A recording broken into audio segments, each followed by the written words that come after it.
Hey everyone, it's Jennifer Roberts here, and I am the Podqueen.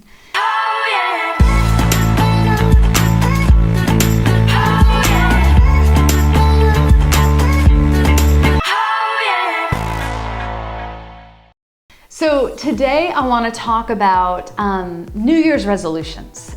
Now, New Year's resolutions are something that I think every culture does it. You come to the new year and you just look at the past year, you reflect, you think, okay, what did I do right? What did I do wrong? Where am I going this year? You set new goals for yourself and a direction for the year. I know that I do that every year.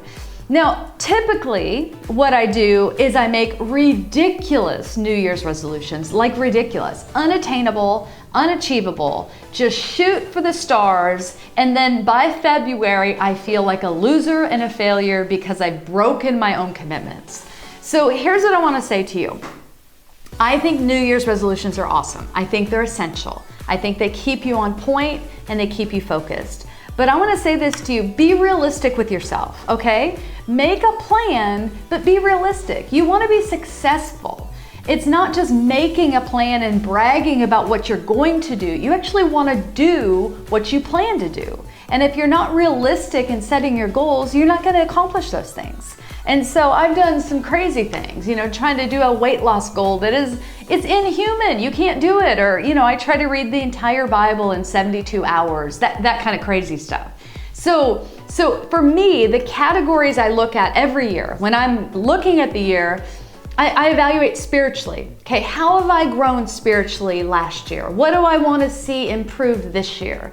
I look at myself physically. Okay, exercise, is that still part of my life? Have I gotten off track a little bit? How am I going to maintain what I want to do? And then with my relationships, first of all, my family relationships. Am I hitting the mark with my kids? Am I hitting the mark with my husband? Are there any things that we need to change in how we're going forward this year? And so, and you may have some work goals as well. You just come up with a list of goals and priorities that you want to change and focus on, and then you make a plan and you stick to the plan. And so for me, the most important of all my goals, honestly, are my spiritual goals. Like, I want to be growing in my relationship with the Lord.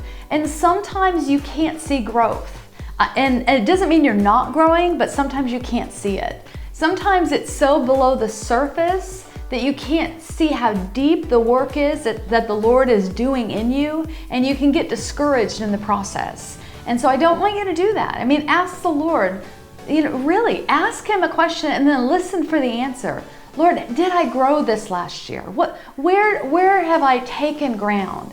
And then ask Him, Lord, what areas do you want me to grow in this year? Include the Lord in the process of your planning, as opposed to just making ridiculous goals for yourself and then feeling terrible and guilty, and by February you're just throwing the whole thing out the window. And so, I always want to be the type of person that is continually growing. I want to continually stimulate my mind. I want to continually stimulate my spirit. I want my relationships to grow, to be strengthened, to be deeper. And so that's why I stop and I pause and I meditate and I think through where I've come from and where I'm going. And I love to read the Bible and see that a lot of times the children of Israel got in trouble because they forgot what the Lord had done. And it's easy for us to forget what the Lord has done in our life.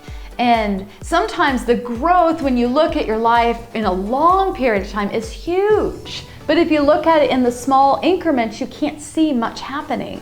So if you need to even reflect further back than just a year, do so.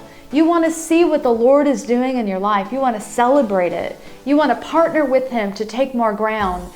But don't forget to celebrate what He's done. Don't forget to be grateful for the areas that you've grown in, and say, Lord, thank you for this. Thank you that I was so impatient last year, but you gave me opportunities to grow in my patience towards others this year.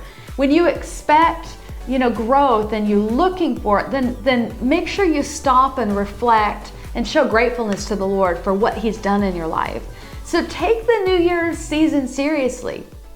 Don't just brush it off, or don't just make such crazy goals you don't achieve them, or don't only have weight loss goals. That seems to be like the classic one. Everyone's gonna lose weight this year. Like, please tell me then you're more than just a number on a scale. I think you are. And so take seriously this time to just reflect, slow down, thank God, and move on. And that's what the Podqueen thinks.